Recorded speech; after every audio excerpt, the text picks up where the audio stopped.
So like I said, my name is Charlie Weeks. Thank you for joining me. I work with Essential Education. Before coming to Essential Education, I worked for the state of Oklahoma, helping to oversee their adult education programs. And then a long time ago, and these ladies right here can vouch, I did teach a few classes a long time ago back in the day. So doing adult education. I like what I do now, but I love teaching, and I'm sad that I don't get to interact with teachers as and students as much as I used to, but it's fun now providing assistance with our online platform and the products we have available. So this session is not product based at all. And this is just kind of big picture ideas about adult education. And obviously, as you can see the title, 10 qualities of being a great adult educator. I don't think it's an exhaustive list, but Jen and I's former colleague, Dan Griffith, who used to work with Essential Ed, he created this session a number of years ago. And it was just something that we like to kind of bring back out occasionally because it's just a great topic, and it's a great opportunity to throw out some ideas and have you all, the attendees, kind of reflect and analyze yourselves and kind of maybe even other kind of your program and kind of see where you're at in these specific indicators. And so we're going to jump in. I'm going to try to stay on time today so we can move on to the next thing. I'm going to get rid of this.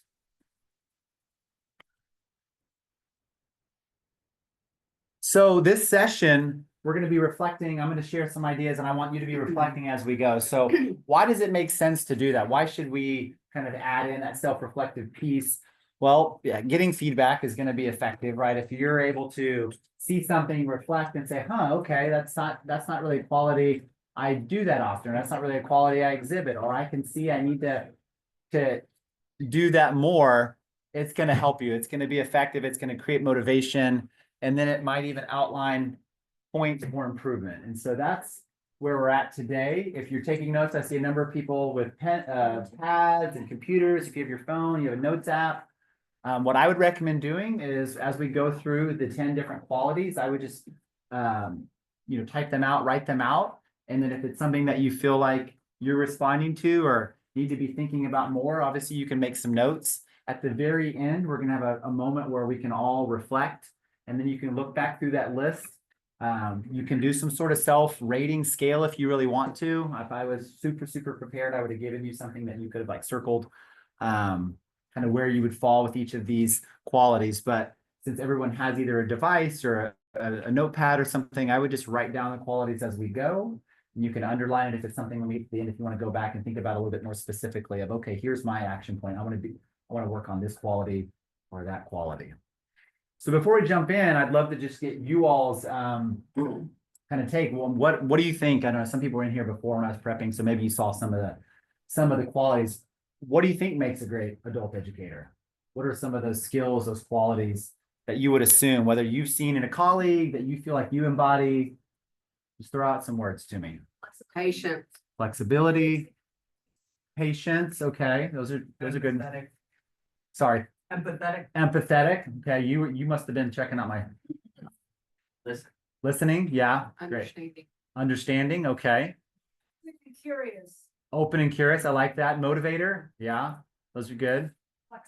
Flexible. Sorry, say it again. Creative. Yeah, I think you guys are hitting almost all of them. So friendly. Yeah. Is it possible to be a good educator and not be friendly? I mean, I don't know. Maybe not. Brianna from the chat is saying patient, flexible, and empathetic. And I like Michelle. She's saying introspective. Introspective. Well, that's what we're doing today. So I think we're already practicing some introspection here. So yeah. So let's take a look at the list. So I think you guys hit most of these. So creative and flexible. We're kind of looking at those a little bit together, being wise, simple, empathetic, dedicated. Over on the far side, the right side, humble, collaborative, persistent, organized, / consistent, and courageous. Seeing that list, is there anything that I missed? Again, this isn't just this super, I mean, it is researched, but it's not an exhaustive list. Anything else? I would say it's not about you, like it's not about me. Okay. It's about who's in front of me. So is there a word to describe that kind of being other focused, but how to? Yeah, like I don't know how to say that. You Sure. know what I mean? Like it's not about Probably me just, and my yeah. agenda and what I'm doing. It's about what you Just serving, yeah. Service, oriented. Meeting their needs. Yeah, it's, Them and yeah, bringing their it's needs. about their needs. Yeah. Yeah. It's not always. I was thinking reflective, right, that as a teacher, you Yeah. should always be reflective. Yeah, that's good. Yes, sir. Recognizing there's a difference between teaching children and teaching adults. Okay, so adult kind of learning focused and adult focused, and then someone else in the back said reflective. So good. Well, we're gonna, Said curious before, and I think that's helpful, especially when things happen that you don't want to have happen. Yeah, so just I'm repeating what you said. You said being curious and when something happens that you didn't want to have happened. Yeah, so I think some of what you're describing, we're gonna get into, and it's gonna fall under some of these others. So there's probably a little bit of overlap, but yeah, those are all great thoughts, great ideas. So the structure for these is gonna look similar for each one of these. And so we'll just dive in and get into it. So our first quality, creative/flexible. I love my little graphic there. Hopefully you kind of agree that exhibits or exudes some sort of creative/flexible idea. But what does that look like? I mean, I think we could generate and we could all probably come up with what we believe that means. Well, it's having the skills to solve the problems that stand in the way of student learning. Or it could be, again, something that pops up and you have to adapt to that. And so what does this look like? It's a quick mind. Again, going back to that flexibility, it's being able to think on your feet, having a positive attitude, and then a wealth of experience to draw out solutions to difficult problems. I think it's probably hard to be creative, and it might be hard to be flexible if you're not sure, what that's going to look like, right? So I think that does come with some experience in knowing that, oh, I've kind of done it in this way and I can pivot this direction and it'll work out. Sometimes, like one of my students just could not get a concept one day, so I just grabbed physical things and walked them through and let them see physical, and it really helped her. Yeah. And that's definitely creative and flexible. Yeah. Yeah. When I was in the classroom, I think the creative/flexible, like for me, it came out when you're exactly right. I was like, I'm teaching a concept and I've explained it this way. Okay, I know how to explain it in this other type of way. And you're still, it's not working. And then I'm like, what other directions and ways can I try to assist this student in figuring out this idea or this concept? And yeah, you just got to keep trying different things, right? And continue to be creative with different instructional practices and ideas. So what does it look like in adult education? Well, kind of like we just said, it might be a teacher that finds new ways to present content. Again, you got to always be thinking of how can I connect with students in new ways. It could be an administrator who's overcoming challenges by enlisting more supports, getting various ways to assist students. It could be creative ways to do that. It could be creating future flexibility, right? As I think there's probably other qualities that would describe that. If you're wise and if you have good planning and you're organized, you're probably going to be thinking of creative ways to make sure that you have the support that a student may need, again, in the future. So how can you improve in this area? I might ask you all that question as well. There's some articles that talk about developing cognitive flexibility. What some of the things you all described kind of fall into that article. It talks about, having new experiences, not doing the same thing each day. So it just kind of talks about basically breaking out of your routine and trying new things will assist with that cognitive flexibility. Does anyone know the OODA loop? I think it's a military term. Our former colleague, kind of military guy, but in general, it's just self-reflective practice. Again, teachers, I think if you've gone through kind of teacher training or have taken classes in college, there's kind of this self-reflection that's done, probably ideally would be done at the end of a lesson, right? You're like, okay, what worked, what didn't work? And you're going to observe. I think the OODA, observe, orient, decide, and then act. But we've had those kind of self-reflection loops in other areas in our lives. Again, teachers should as well, right? When you're leaving a class or a lesson, you're going to ideally reflect on that. What worked, what didn't, what do I need to change? Okay, here's what I'm going to change. I'm going to add this new thing, and then I'm going to do it differently the next time I do it. We all do that in some way, shape, or form, but I think just being intentional about that could add to this ability to be creative and flexible. Any thoughts about this? Let's go back here. Yes. Blessed are the flexible, they won't be bent out of shape. I like that. Yeah, that's good. Blessed are the flexible, so because they won't be bent out of shape. Any other thoughts? Jen, what about from the digital audience? Yeah, so some from the chat, Brianna's just sharing that she tailors her lessons versus doing things by the book. So there's a creativity to kind of, use that structure, but be, Yeah. flexible to step Kind of out of that. riff off Yeah. the structure that's there, yeah. Yeah, and Michelle is sharing trial and error, research, observing other teachers, and professional development Yeah. is how she cultivates that Awesome, creativity. that's great. So if you want to raise your hand, you can. If you want to just make a mental note, this idea of being creative or flexible, is this, not that you're going to pick just one thing, but is this something that I want to say, is this your one? But is this one that you would think, I want to circle this as something that I think I should focus on, and figuring out how can I add more of this in my life? How can I improve this quality in my kind of education life? What you have up there about enlisting support from various groups. Mm-hmm. We're a very small community, and it took me a while to get the courage, but as I went and talked to people in our community, that's when somebody a couple of years ago bought a new bus for our Yeah, program. you all had a lot of creative We've had so many solutions. people that have helped our program, and we just got a $30,000 check from two people in our Yeah. community Yeah, that likes what we're doing, and Yeah. so we have that to buy extra things with or whatever, so you just never know where, and sometimes they're little things. yeah, yeah, People will tell us, if you need something, come talk to us. yeah, And they might not, they might be people that don't have a lot of money. Yeah. And I don't want to ever take anybody's funds, but they just want to help, even if it's a little bit. Yeah. I think that's what's really helped our program over the years. yeah. Yeah, you mentioned interesting where you said courage, the courage. And I think sometimes it does take courage to be flexible or to be creative, because if you see this idea that maybe hasn't been done, you obviously have to kind of step out and try this new thing. So something you're talking about with the resources. Yeah, you're exactly right. All right, let's keep moving. So quality number 2 is wise, wisdom. And well, what is it? Again, I think we could all probably come to a consensus, but I like this definition here. It's the convergence of knowledge and experience. It's the blend of intellectual and emotional understanding. And then this next part, I think it just brings it all home. It's necessary to exercise judgment that makes a difference. And then this last bullet, it's most necessary in high stress situations as it provides leadership and direction. Let me ask you a question. In your classroom, I mean, not that it's a war zone or not that you're on the front lines or anything, but is there ever kind of a high stress moment? Do you feel, or maybe we as educators don't, but what about your students? Right? If they've tried to figure out something 10 times in a row, you can just see it start to ratchet up in their head. They could be getting stressed out. So what can we do with that? How do we then inject our experience and our knowledge so that we can assist them and direct them?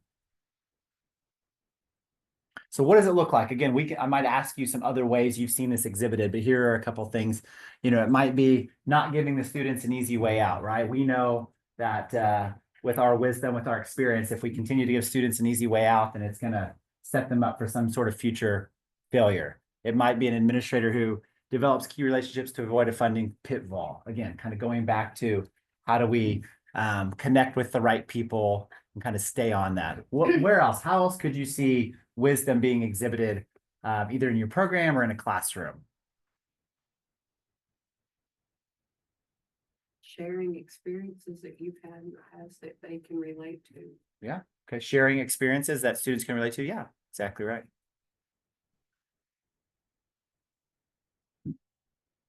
So how could you improve in this area with this quality? Well, I think self-reflection, that's what we're doing right now. Probably doing that as a teacher, doing that as a human would be helpful, I think, as you start to synthesize and start to reflect on your decisions and what's happening and what's not happening and maybe why it's happening. I think you're going to start to understand and maybe get a little bit more wisdom from the experiences you have. I mean, we can all experience life, and I think you can get some wisdom from that, but I think it's the people who then step back from what they're doing, right, then to look at it, I think, who are probably going to accelerate with that wisdom. And then try new things. I think that, again, if we're talking about experience, if you're not having a lot of experiences, right, then how can we then maybe grow in that, it would be, try new things, get new experiences. So you're accumulating more of those experiences.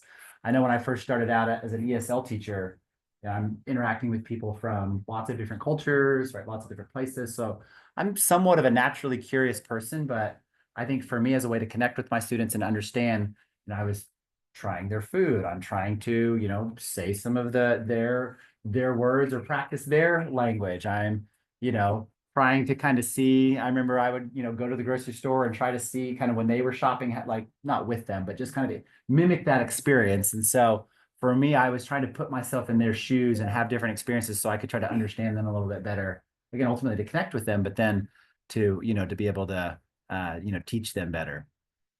Any other ways or thoughts other than just growing and maturing? And let's go to the virtual audience and then we'll go back here. Brianna's just saying being in this definitely piggybacks on what Charlie was just saying. Being wise is stepping back and observing rather than trying to lead every conversation. I think that's a very, very wise perspective. Yeah. Good. Did you have something that you want to share? I was just gonna say, I get kind of stuck, I think we all as teachers get kind of stuck at being, we're the in-charge person and we know it all, we know content. So I know I had just like bulleted China shops, proceeded with my lessons. And I had a girl say to me a week or two ago, she's like, this just goes so fast. Like every day you teach us something new. And I just barely got yesterday's and she's just feeling frustrated. And later that day I thought about it and I thought, I've taught this 1,000 times. I could teach this in my sleep. Sure. This is the first time she's heard this. So I do need to slow down. And so I had to remind myself, think of it from where they're at, slow down. And so I backed up. I had to just back up for a few days and give them a chance to get their feet under them. Slow down, allow them to catch up and what they're learning. Yes. I think the wisest people I know, not just teachers, but are people who really know their values and they know what's important and what's not. And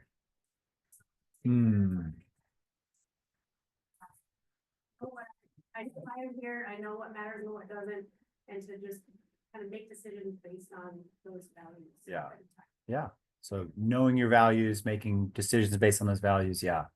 I think for me to kind of wrap this this quality up, I think when I think of those people in my life, educators and non-educators, I think they don't use a lot of words. I think sometimes in my mind, like I'm envisioning, it's not always like this, but kind of the person that's sitting to the side or almost in the back that like they just listen to the whole conversation and they just say 3 things.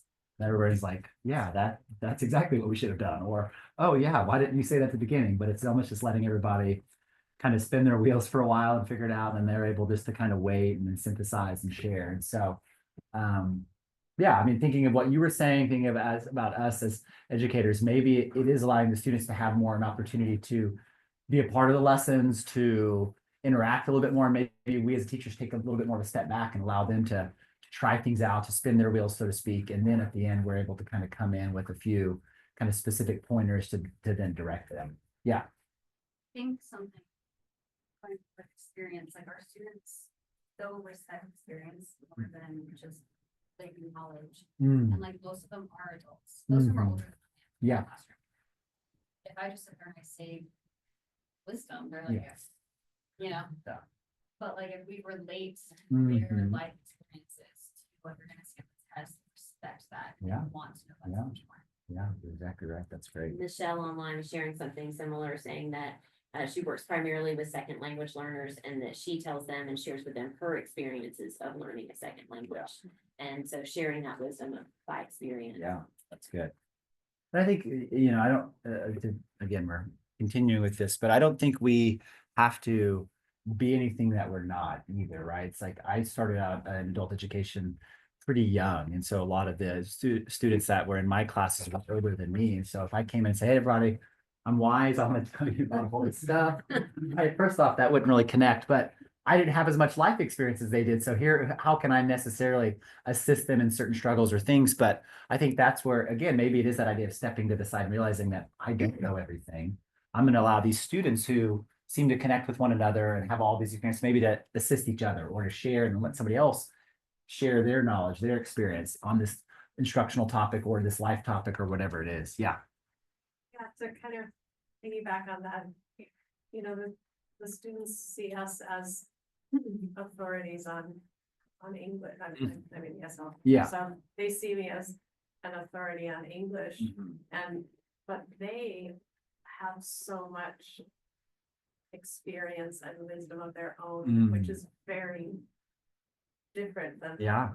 the kind of wisdom that I have. And I had a student in my class a couple of years ago who was from Tanzania, and she had never gone to school, and she couldn't read or write any language. And it was Halloween when she was in my class, and it was time to carve pumpkins. Okay. And, I don't know, when I'm carving a pumpkin, what a mess it is. I'm like trying to cut the top, and I never can get out all the seeds. It's a big goopy mess. And I look over at her group, and she has the cleanest, and that's the cleanest inside of a pumpkin I've ever seen. It was just spot, and she did it in like 2 minutes. I looked over, she's like this. And I don't even know what happened to the seeds. It was, and she had carved it perfectly. Yeah. And it was perfectly clean inside, and I thought. So you're thinking in your mind, she's practiced, not that specifically, but she has some experience, is what you're saying. Exactly. Yeah. She just knew. Yeah. So I mean, I can't even like keep a potted plant alive, so it was really, it kind of was an eye opener for everyone in the class was so shocked. Yeah. Because she couldn't hardly do anything in the class, Yeah. everyone else was Yeah. just like on a totally different plane, Right. and it was a time when she got to be, Yeah. Like, Yeah. this is something I know. Yeah, I you can show, know? yeah. It was really cool. Yeah. And being wise is learning from everyone around you as well. Absolutely. Realizing that, And yeah, not there thinking are. that you know Yeah. everything. Yeah, very good. So being wise is learning from those around you. Being wise is maybe being an expert pumpkin carver. I'm just repeating it for our virtual environment here. All right, what about simple? What about simplicity? Would you agree with this? You think it's important to be simple? And I mean, sometimes that's a negative connotation. Sometimes you could take this in a lot of different directions. But in my mind, I would think about I like this image right here when I'm thinking about teaching and communicating. This is the image that I was thinking in my mind. Yes. No question. Yes. When you say simple, are you talking about like teaching them the need to knows rather than the nice to knows as well? It's going to be keeping things simple. So I would think of less is more. yeah, that's good. Less is more. That might be a good way to synthesize this whole, or to summarize this whole quality. So what does it mean? So it's the ability to design everything from physical spaces to programs to lessons in a manner that provides a simple and effective pathway for students. So again, we can overcomplicate the onboarding process. We can overcomplicate the sign-up process. We can overcomplicate our class schedule potentially. We could overcomplicate how we explain how to do fractions. We could overcomplicate a lot of things, and a lot of times we do. We kind of get in our own way. But you'll see here in a second, I think the less is more is going to pop back up. It says it's critical to student success in the early stages of their development. They can't handle that long pathway, right? When they're still figuring out a concept for the first time. Maybe when you come back to it, or maybe as a second phase, but in the early stages, they just need the basics, probably to help them build that mental framework to start out with. Then you can add all the other pieces. I like this quote: simplicity is the ultimate sophistication. And I think if we truly try to make things a lot more simple, we'll realize how difficult sometimes that can really be. Especially in math. Especially in math. Yeah, I like that. Yeah, I think you're right. So what is it? How does it look? It could be the teacher that cuts through the complexities to help students understand a concept more simply. It could be an admin that streamlines the enrollment process, as I just said. So that could be a question you could ask yourself and you could reflect on of, what processes are in my program that could be made more simple? Do my students understand all the steps that it takes to do? I used to think I participated and helped students come into our program, and we had our enrollment paperwork, which was like 7 pieces of paper. We had like 2 different tests. Then we had sometimes a tour, then we had something else. And looking back at it, it's like, well, that was sometimes way too much for the newcomer English speaker, but also for the students that were coming into our ABE and HSE classes. And like, that's probably wasn't the experience they were wanting to have that day. But it's like, hey, it's nice to meet you. I'm Charlie. Now sit over here for 3 hours, do all this stuff. I'll come back and talk to you later. There probably was a better way to do that. So how can we improve in this area? This is that idea, maybe less is more. Write it out, then rewrite it with half the words. Or it could be teach it and see if you can teach it either in half the time or with half the examples or half the words. And then just declutter. I think this is like, I wrote that mainly for myself, for my car, my office, my home, my closet, my garage. I think declutter. And there is something to that of just like physically and mentally, just once you've decluttered, you probably feel a lot better. So simplicity. Yeah, I need to go back and I need to think about how to teach this concept a little bit more simply. Or, oh, my classroom, there's stuff. This would be me. There's big stacks of books everywhere. My desk is always a big pile of papers. Maybe my students are getting some sort of secondhand anxiety from just my physical space. It could be that. So being simple. Let's keep going here. Empathetic. Someone said this earlier. Again, I was trying to, all of the images I don't think are perfect connections. I like this one right here.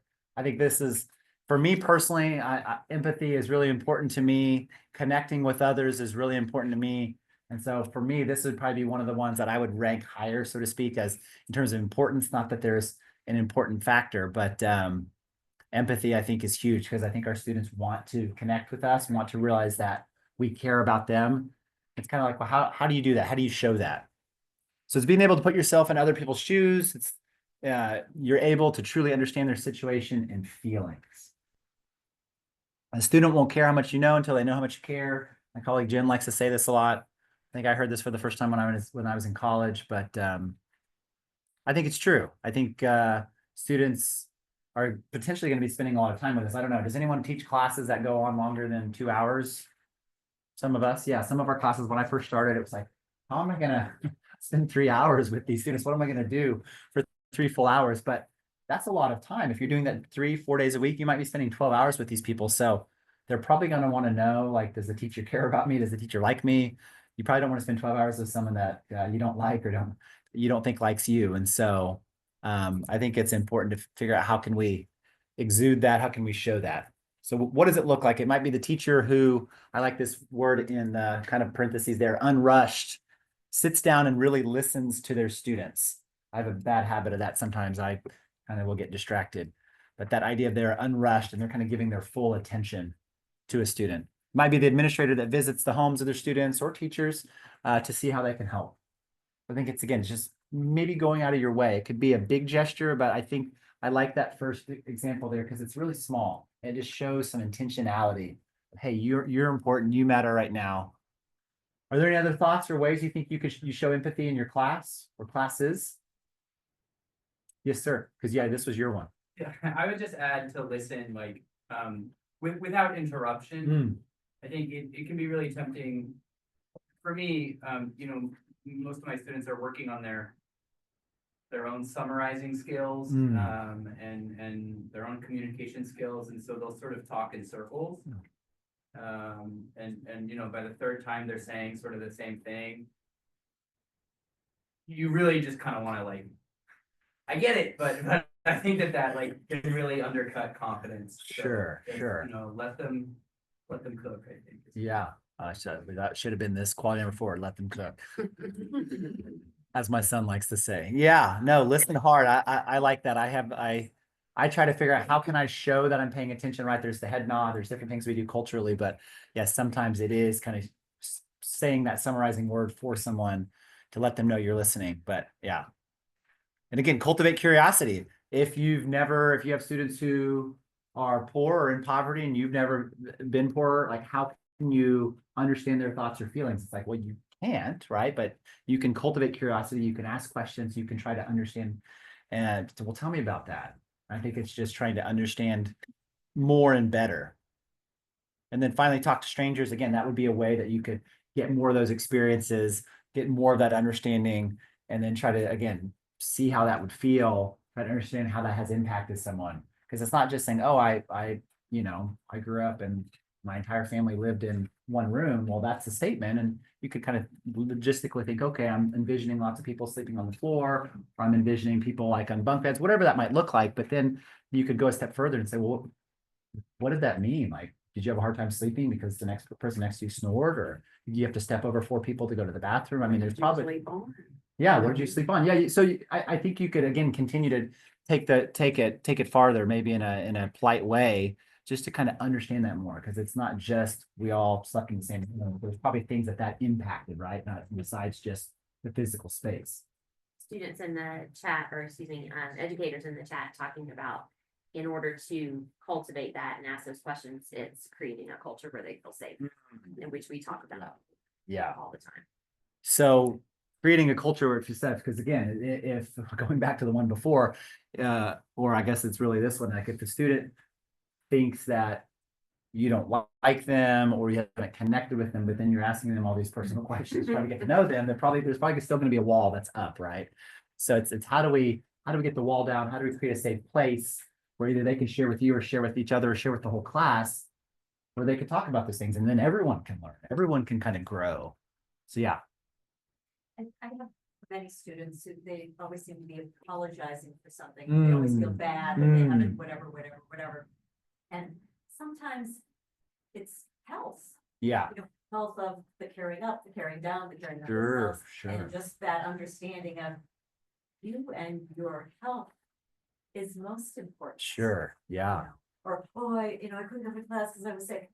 I don't want you to come in class Yeah. anymore. So focus on Yeah. getting better. Yeah. You know, Yeah. You Yeah. are. Mm. Then we can do that. That's good.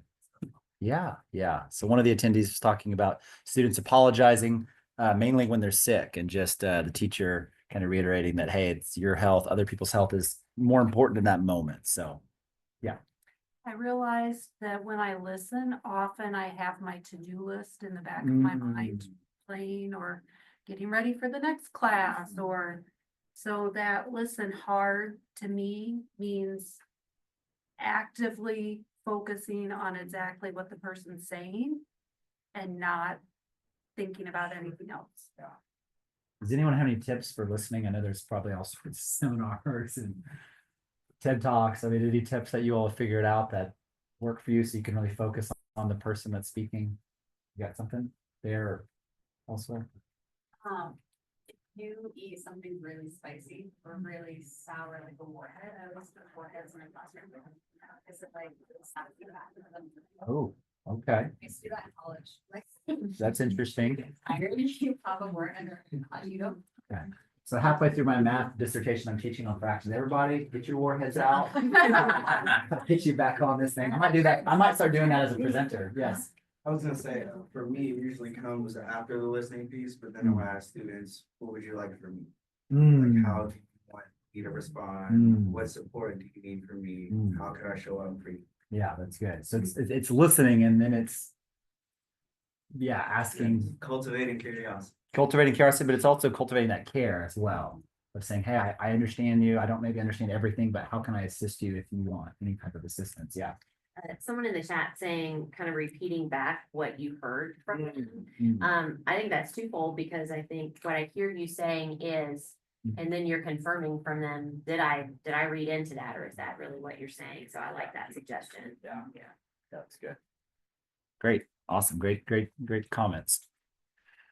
Quality number 5, being dedicated or dedication, right? It's kind of continuing along that path until you get the goal or your student gets the goal.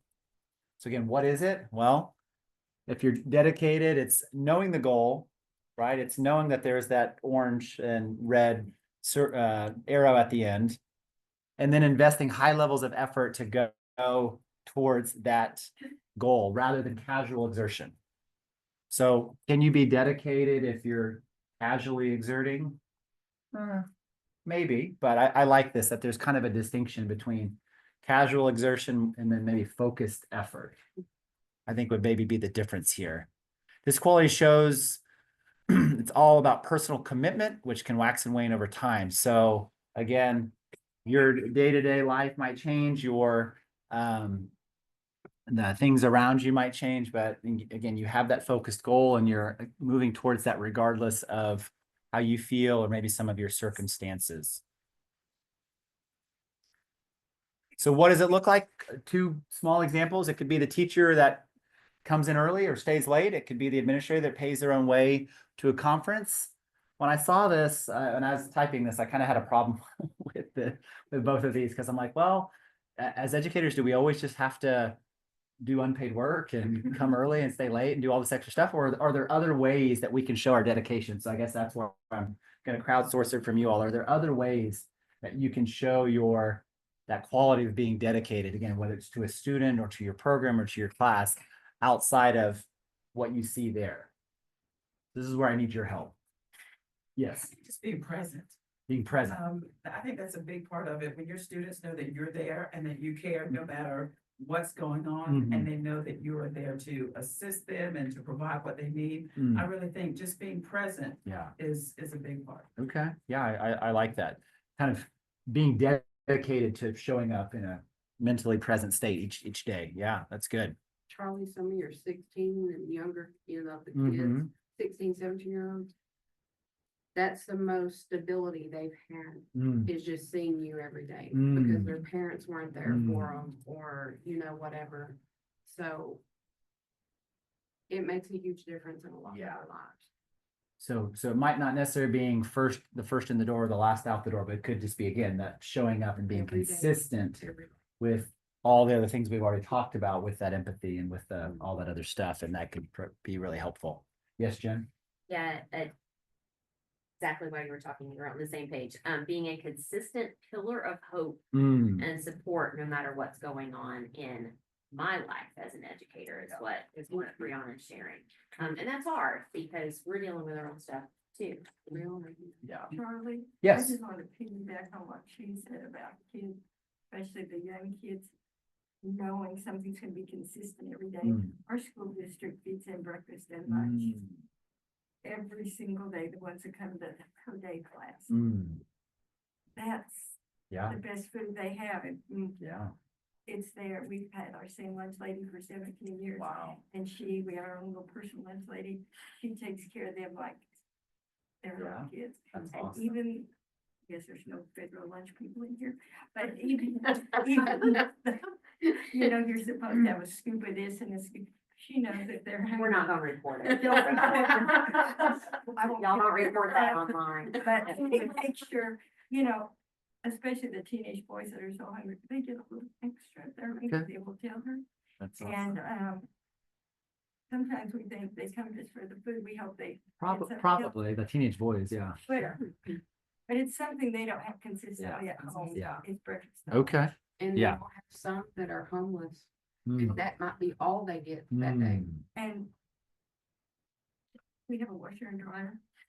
Mm. So, I don't mind washing their clothes while they're, so Yeah. they can keep coming, while they have their suit of clothes Yeah. on, and then by the time they're finished, I can have their clothes Wow. washed and dried, so they have something, Yeah. because it costs a small fortune to go to a lot of Yeah. now. But that kind of shows dedication in, different ways, again, for doing things outside of your scope of the But normal. it supports them to come to school. Of regularly. course, yeah. One of the attendees was talking about feeding their students lunch and even washing their clothes on site. Let's get one or two more. So, our program it's an intensive ESL program for new immigrants. We're in New York City, and it's a tough moment right Mm. now, and we had to really think about, as a program, how we were going to reassure the students that they should they should come to school. Mm, yeah. Continue to come to school. Yeah. And make it very clear about, who's allowed in the building, who's gonna come in, Sure. that, we went through the whole thing. Yeah. If ICE could come in, what would Sure. they need, what kind of documents would they Sure. need to come in? Yeah. Warrant signed by a judge, to make the students feel as safe as. Yeah, as yeah. possible, Coming back to that because, safety, of yeah. course, we have students right now who are afraid to come to school, Yeah. afraid to come to class. I had some students texting me, teacher, I can't come because when I look out the window of the shelter, I can see ice outside and I'm afraid to leave. So, we want people to feel safe, and part of that is, our dedication to continue our program and making that a safe a safe Yeah. space for people. Yeah. So, Yeah, I think it sounds like dedication is showing up and probably understanding some of the rules and the things that are happening outside and figuring out again, how do I communicate that to the students? So let's one more back here. Also, someone said about being present, also just knowing your students, whether you deal with adults or children, and knowing their behaviors. So when anything changes, their face, their attitude, their clothing, whatever, that you see it and you speak with them, hey, is everything okay? Yeah. You know, you sound different than yesterday, you look different than yesterday, is everything okay? Yeah. Because then that, you know, they may have that connection. Yeah. Or what's happening with, you know, Yeah. adults, okay, well, what's going on? Oh, I just lost my job, or I had to. Sure, yeah. So they will feel that connection. Okay, truly knowing your students. So if there is a change in their face, body, whatever, then you would kind of know to connect with them and check in with them to see how you can assist. All right, just so we stay on track here. Quality number 6, being humble. Again, I was trying to find an image that showed whether it was kind of a leader that was behind the scenes or someone not wanting to take credit for something. That was kind of when I think about being humble, it's, you know, it's okay if other people get the credit because that's not what it's not about the credit. It's about the job, the diploma, the credential, the student success, whatever that looks like. So that's kind of what I was going for here. So what is it? We just kind of said, but it allows us to give gratitude in difficult times and connect with others on a genuine level. Person is found with this quality. I love this right here. They're universally loved and it creates a positive impact on all they encounter. I don't know if you would agree with that, but I find that I want to be around people who are humble and I definitely don't want to be around people who are not humble.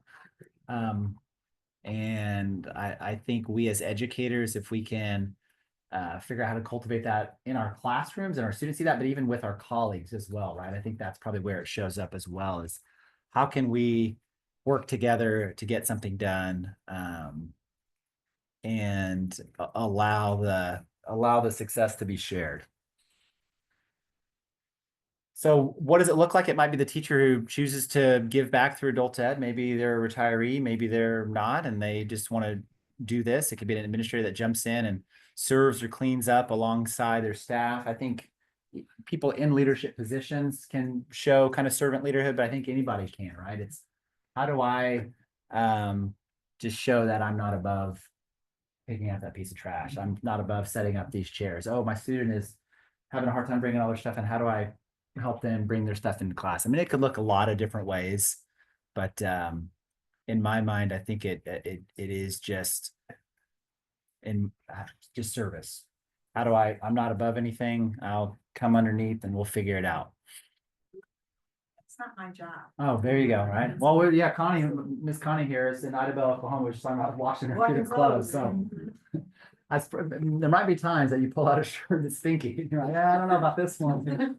Listen, But change diapers, take them to the bathroom. There It you doesn't go. matter. She humbles herself all the time. that's awesome. That's awesome.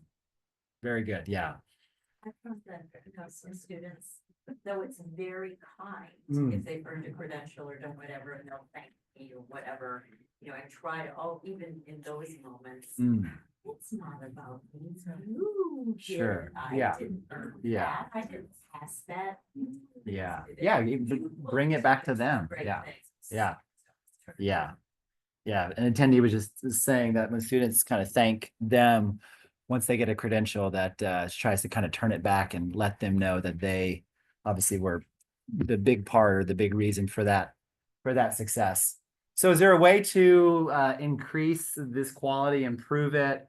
You can see here, that first one is a hard one. I don't think we do well as a society. Ask for, accept criticism. I think sometimes we want it. I want it a lot of times, but I don't accept it well. Like I had this image, I think I'm this really good person, but then when people tell me how they actually see me, it's like, well, I was like, okay, With him, and that's not great. I see myself as this. I want some reflection points, and then I'm like, okay, that's a little farther away than what I thought I was. But so I think that's a skill that we as humans can all develop more is asking and then obviously giving good feedback to people, right? Like in a candid way. that's not over the top, but it's not mincing words. I'm not good with conflict, so I'm always gonna push it way farther back, and I'm probably not as candid or have as much candor as I need to, but I think that's a way to figure out like a true reflection of here's who I am in this moment, here's how other people see me, and that can really kind of level you out for sure. And then keep a gratitude journal. I think just developing that sense of gratitude is going to let you see all the other ways that things are people are contributing and helping and assisting, and you're being assisted. So you're not the center of your universe, and you can kind of put yourself in the right order of where things are at. Yes, sir. Being part of humble too is not being the doormat who pushes back, Okay. especially if you are correct in something. Yes. Say with respect, Yes. you know, and that, so you can be wonderfully humble, but also be right. Yeah. Other people are wrong. And you're not being humble. You're helping them to understand, Yeah. no, that doesn't help you do it. Okay. I think I have my $1 million idea. It's gonna be a t-shirt that says I'm wonderfully humble, and then on the back, but I'm also right. I get royalties. Okay. I like that. Let's do it. Next year at CoAid, we'll sell those shirts in the long. Yeah. As I geek out on this, it's having that high empathy and having high candor and living in that space where because I care about you, I'm giving you this hard information. Because I know you can do hard things, then I'm gonna tell you something that's hard. But we often say, but you can't get to that point unless you've built that relationship, unless you've built that culture too. Yeah. Yeah, candor and respect go together. Yeah. Yeah. Yeah. Yeah.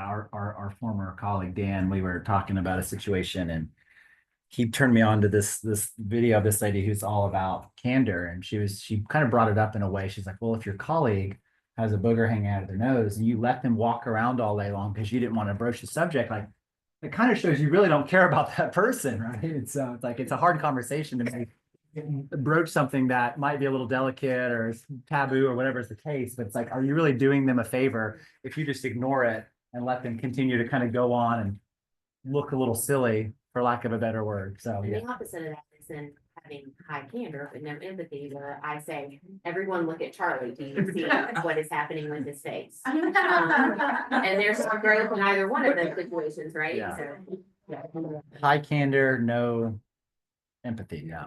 Yeah. That's good. you both. Yeah. So I don't know. So we're already through 6. Again, as you reflect, thinking, is there one that you want to think about more? And there's going to be, you're going to go to 50 sessions here. This might be the session that you take some notes and go back home and think, what can I do to improve, change? Maybe this conversation about humbleness might be what you want to do and take home with you to work on. Quality number 7, being collaborative. I think we understand that, but it's working with others, sharing ideas, which is often can be difficult for people in the workplace, and lots of other ways. But I think in general, it's working well with others. Might be having a collaborative attitude. It can lead to powerful learning and success. Sharing your ideas and assisting others with their challenges are marks of a great educator. I love that. I love it. If I could work in a 100% collaborative environment at all times, that would be probably my dream. I'm an auditory processor. I want to bounce all my ideas off somebody else. I need them to listen to me. Sometimes my colleagues and coworkers don't like that, or my wife. But yeah, right. Yeah.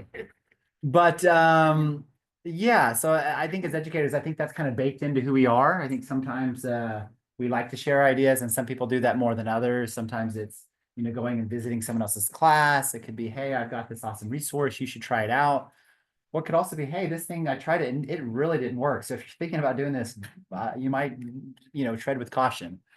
But I think as administrators at all different levels and leaders, I think should be thinking of how can we facilitate more of this in kind of a genuine way. I mean, that's what a lot of what we're doing at the conference is the sharing of ideas. But it's, what are those practices that work, and how can we at least let everybody see them, experience them, try them out? It might not be for all educators, but how can you make it where more people are communicating and connecting with one another's to do that? So Couple other ways it could look, it might be a teacher that models working together. I like this, so students can see that, right? Again, we as the example for students. If you as the teacher, another teacher walks in the door and they need some help and you give them something and they leave and then you shake your head and you're, oh, Susie's always coming in here bothering me. Like, what kind of example is that giving to your students? Administrators who begin PLCs take an active role as a participant. I love that because it's kind of combining a couple of things. It's the admin setting the stage for that collaboration to happen, but then they're also participating. They're not just sitting at the back on their phone, doing emails, which are important, can be important too, but they're participating, listening, giving their ideas. A lot of times administrators were in the classroom as well. And so they might have ideas and thoughts about how it was done when they were doing it. And I think that's helpful. Again, sharing your successes and your failures. So how can we improve in this area? What are ways to do that? Well, and simply, you can just share your best practices.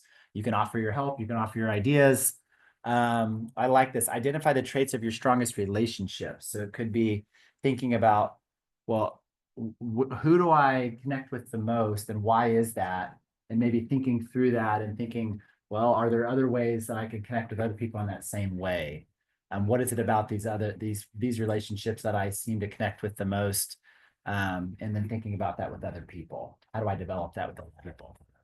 How do you all collaborate in your programs with your fellow teachers that might teach to your left and right in the rooms? What does that look like? Has there been something that you feel like has worked well? It might not be just like a one-off event. I'm even thinking just like daily conversation, communication, whatever that may look like. Melissa, can we wait just a second? Is there anyone else who hasn't spoken that has a collaborative method that you feel like is novel or works One that well? I really like is that little 30-minute block, like right before the classes, Mm. because it tends to be a little bit more of like an intimate setting where people feel a little bit more comfortable, like Okay, with students forced out. okay. So a 30-minute block before class. So are you saying like you're just in the space, Right, like you're ready to, people get there early and you're Oh. there, you're talking, you're socializing. gotcha. So would that be collaborating with other educators or with the students? Okay. So that sounds like being prepared, showing up early and kind of allowing you to have that time to do that. Yeah. So that probably makes it where you need 2 or 3 other qualities.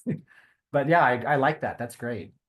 We have department meetings once a month, but we are always open to, if somebody needs something or has a question or whatever, my door is always open. We all work together. Yeah. Any questions or problems or anything that we have, we know we can go to Yeah. each other. Yeah. And if this person doesn't know the answer, we'll go to somebody else. And, Yeah. but then those monthly meetings, we get together and talk about everything, have any questions or. Yeah. problems.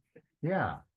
Yeah, I like that. For me, I think having that intentional time set aside is important. And that's probably why people that are the directors and the principals and the bosses, I would assume, do that. But obviously we as educators or classroom teachers think, oh, well, here's another meeting, here's another staff meeting. Oh, here's another time where so-and-so has to get up and share what they do. But you have to start with that intentionality of setting aside some time. It doesn't always have to be a 2-hour staff meeting, but then, bringing it back to a practice or a classroom or this is how this impacted my students. Yeah, I like that. All right, let's keep moving. Persistent. I think we could agree it's important to be persistent. It's this idea of continuing towards something. We're going to have setbacks. Our students have setbacks. We as educators probably have setbacks. We've got to keep moving forward.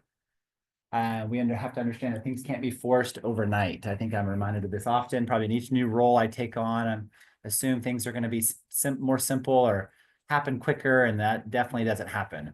It takes time to create and manage. This quality of persistence allows us to strap in for the long ride and see a project through. It could be a project, it could be a student that's moving towards a goal, but understanding that we're there for the long haul and we understand that there's going to be ups and downs. I do love the students that are able to come in 12 hours and come and get their diploma, but I had a lot of students who that wasn't the case. And so just continuing to be there. Let's see what else here. It could be the teacher that never gives up. It could be an admin who implements a new system and stays committed to the success of it. That one hit hard for me because I was at the state of Oklahoma and we were in the department that oversaw all of the adult programs. And then like the things we were trying to implement, but you could even say locally, the things that directors are trying to implement as bosses, right? It's so simple. It's It's like, okay, well, this year, this semester, it's this new idea. And then it's okay, well, 3 months later, it's this new idea. And then it's this 3 months later, it's this new idea. So I think for me, that one kind of hit home for me of implementing something and realizing it's going to take time for it to fully catch on and then staying committed to it. And then ultimately you might see some success, and not assume that the success is going to happen overnight or the first few weeks or months. Any other ways you feel like you could see persistence in a classroom or in a program? Yes. Kind of what you were talking about, because sometimes I'll have students come in and they'll think, like, I gotta get this done in a Mm. month or, Mm. you know, 6 weeks or whatever, and I'll say, wait a minute. You quit going to school in 6th grade, you're 44, you've been out of school a long time, I can't get 6 years of math in you in a month. You're gonna have to just baby steps, we'll get you Sure, there, but it's yeah. just gonna take time, it's a process. Yeah. Yeah. How do we assist our students in developing that quality of being persistent? Yeah, it's hard. I think that's probably one of the biggest challenges I ever faced, I think, is that misalignment of expectations. It's like, this is where I think I am. This is what I want to get to. And it's like, that is so far apart. We got to figure out how to communicate and kind of bring those closer together. Yeah. How do you improve in this area? Well, I don't think this is scientific, but embrace the suck. You got to realize there's going to be some days that, and some times and some moments and some classes and some students that aren't always the most fun. And then understand that you can promote a growth mindset for yourself. And it's not always going to be this way, that I can change, my students can change, we can change, and stick to that. And obviously work towards that change. All right, we got 2 more here. Organization, consistency, being organized, being consistent. I like this, right? It's ability to find things. That would be the organization part, both physically and mentally. We need to be able to lay our hands on things that our students need to help them move forward. In my mind, I'm thinking of, okay, being able to physically grab something, mentally grab something in that specific moment. If it's not organized, it's going to take longer to find it. And that just-in-time moment is going to pass by, and you're not going to be able to give them what they need in that moment. Our organization models for students how to be efficient and disciplined with the things that we are responsible for. Our consistency demonstrates our ability to show up and bring the same level of effort and humanity each day. What does it look like? It could be, your physical space. We already talked about my physical space, but maybe you have color-coded files, maybe you have sticky notes, maybe you have a clear desk. I think having some sort of organization in your class, in your instructional methods, is going to translate to your students. It could be the admin who starts and stops meetings on time. Yeah, I need to hear that one for myself more often. So I think our students, I don't know if you all would agree, but again, when I was teaching, I found that one of the big things I was trying to do was assist them with that mental framework and that mental organization. I think sometimes we, at least when I wouldn't do that, I don't think I noticed 100%, but it seemed like when I was doing graphic organizers or really trying to organize the content on the board or with them in the work they were doing, I think it became clearer and a little bit more easy for them to understand. I don't know if you've ever watched your students take notes, bullet point things, try to summarize things. Sometimes it's kind of all over the place. So, and maybe that's works for them and they can understand it, but kind of modeling that organization, I think, can assist them with understanding how to do things a little bit differently that might assist them when they want to go back and look at something or review something or look at it and try to understand what they just wrote or what they just read. So I think being organized is a big one. So how can we do that? How can we improve? A couple ideas. Plan tomorrow at the end of today. Does anyone do that? Does anyone at the end of their day, are you just laying in bed and you're just furiously writing out what you're gonna do the next day? I worked with a teacher who had a file and it was called If I Die Tonight. So everybody knew what she was planning on doing the next day in case the world needed to continue without. That's like sub plans on steroids. I'm not even gonna repeat that. Plan tomorrow at the end of the day, but yeah, I think it's that idea. Okay, what did I get done today? What are my goals for tomorrow? I think it's as simple as that. Like just setting those intentions, right? I think that's a better way to say that, regardless of when you do it. I mean, I would assume it would be sometime in the last, 3 or 4 or 5 hours of your day, or it could be at the end of your workday, right? The last thing you do before you go home, you write out your goals for the next day, and it's the first thing you see when you get back into your office, your classroom, on the board, wherever. What about prime time? Has anyone read any of the books, any articles that talk about how each person kind of has a specific time of day where they're the most productive? Right. I think that's the idea. There's an article I've linked here. I'll put on the Hoova app this presentation, but then you can access it. But it's just talking about that. Each person has a specific time of day where they're the most productive. It's like, first off, you got to figure out when that is if you don't know when that is. And then actually do something with that time. So for me, if I know it's 10 a.m. to noon, that's when I need to block off my time and get all my projects, all the heavy duty work I need to get done, because I know morning is kids and my brain is scattered, and I know the afternoon, the coffee's wearing off and I'm not going to be as good. So whatever that looks like, but I think that's helpful because that's more of a internal, if you do have work that needs to be done, it's kind of a self-reflective, and then figuring out how to use that time to actually get things done and maybe work on your organization, work on what you need to do. So there you go. Any other ways you think you can improve either one of those two things? Yes, ma'am. Well, I have a question. Yes. What happens if that time is 2 hours after classes, classes end, or work is supposed to be over, or? So your time is that from 7 to 9 p.m. is what you're saying, but you don't have any work to do at that time. 9 to 5 is like. Yeah, meetings and phone yeah, calls, yeah. classes and this, and then everybody leaves at 5 o'clock, and You're like, okay, now's my time. Yes. Turn it on. I'm ready to go.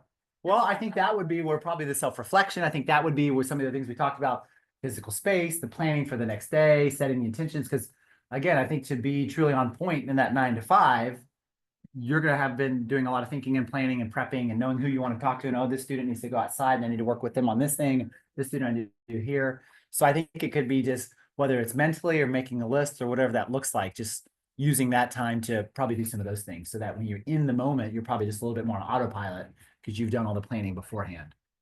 That'd be my guess. I would say for that, I would say, make sure you're a priority for yourself, right? All your Ooh, that's goals and good. all the Yeah. things that you do are for everyone. Yeah, that's So good. where are you in your day? And Mm. how do you carve out an hour that's yours and you don't give it away? You know, Yeah. like, so I'm sorry, I can't meet from 11 to 12. I have a prior meeting that time, but that prior meeting is you. Mm. So in your 9 to 5, carve out time. for Yeah. I have to yourself. rub elbows with you. I'm going to sit down. I want you to finish. Yeah. Yeah. I eat day. Yeah. Be effective and efficient, and I've got to take care of myself too, and we don't always do a great job at that. Yeah. Blocking off time for yourself. Yeah. So you can focus and figure out what needs to be done. Yes, sir. Yeah, related to that, I was just gonna say, giving yourself constant reminders of things, because our work days could definitely start, like my school goes from 8 till about 4, and I am an administrator, so sometimes I have to sub classes, and then on my daily to-do list is smile and eat. Not every day I do those two things, but everything else gets done. And it's like, if I look at the end of the day, it's like, oh, I haven't ate. I know I smiled today because I saw students, but I've not eaten anything. Yeah. Yeah. So I gotta constantly remind myself to make sure that it's like, all right, needs, at Yeah. least get a snack in, do everything I need to do for the school. Yeah. And then go from there. Yeah. Very good. Thank you. All right, last one. Courageous. So we've got the one lone ranger here facing the 5 bad guys there. I was joking with Jen. So I live in Oklahoma, my alma mater, the mascot, his name's Pistol Pete. So from Oklahoma State. So this image really resonated with me personally, right? I get it. I thought it was gummy bear. Charlie had to point out the toughness of that. It's the one proverbial adult educator facing all of the giants that they have to kind of go after. Teddy Graham. Yeah. So being courageous, what does that look like? Well, I think this is what we embody as adult educators, right? We realize that in our classes, in our programs, all the stories that we've kind of been sharing, it shows some level of courage, right? We're interacting with students, we're kind of jumping into those troubles, those issues kind of head on. And it could look really in the movie version of courage, or it can be very soft and simple, like Ms. Connie just shared, with assisting the students with their clothes or their food insecurity, or talking with the students about immigration stuff, those type of things, all of that shows courage. And it gets us past stereotypes. Again, we're talking about some things we're talking about. It gets us past fears. It gets us past failures. And it shows our students that life must be lived. I love that. So this is what you all do. I would say this one, we don't need to self-reflect on, because I think if you're an adult educator, if you're an educator in general, you've already kind of stepped into that. It's like, maybe it's just how much more do you want to go? But what can this look like? Well, it's teachers having hard conversations, and we've already kind of talked about that. And addressing issues head on. It could be, again, assisting students with some of their issues and having those hard conversations, maybe with community partners or community leaders, like, hey, this is what our people are dealing with.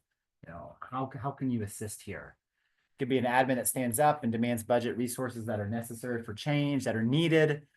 There's a lot of other ways. Again, there have just been a number of examples that have already been shared today, but I think walking each day, connecting with our students, asking them how they're doing, and being all the other skills we've already talked about, the qualities of being flexible, of being willing to be empathetic and listen, kind of step into their, whatever that is. I don't want to always say it's a mess or an issue, but just step into their lives. And then we're immediately going to then turn to figure out how can we assist if it's what they want. But yeah, I think all of that in my mind shows courage.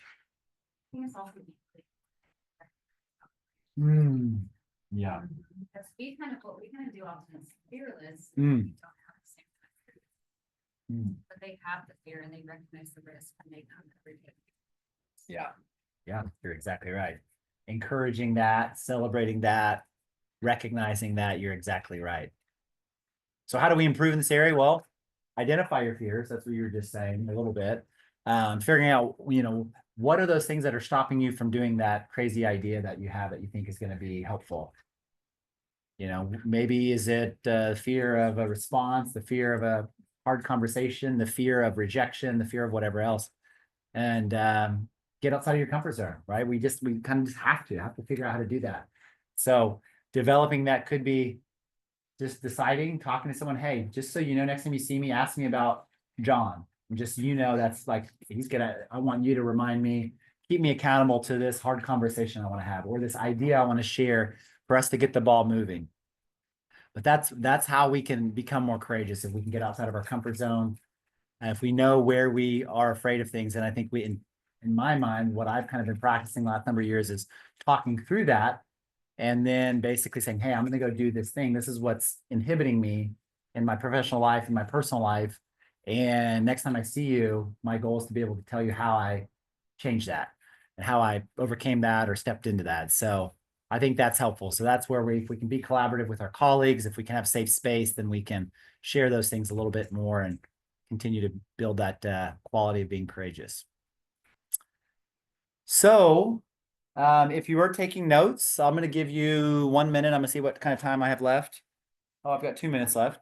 So I'm going to give you 30 seconds, maybe a minute. I want you to think about those skills and the qualities that we talked about today. If I go all the way back to the beginning, you can see all of them together here. And is there one of these that you would want to focus on as you leave and go home? Maybe the rest of this semester, April and May, one you want to research more? I'm not going to ask you to share. This is just for your own benefit. One that you feel like, yeah, I need to do a better job of that. Yeah, I can improve in that area. Might be something that's not on this list, which is perfectly fine with me. It could just be, I need to rub elbows with this lady and find out how to block off time. It could be that simple. I like to leave my sessions with some sort of specific action item. So that you have, whether it's mental or something you're going to go and do. So one of those there that maybe in your mind you said, yeah, I need to do more on that thing.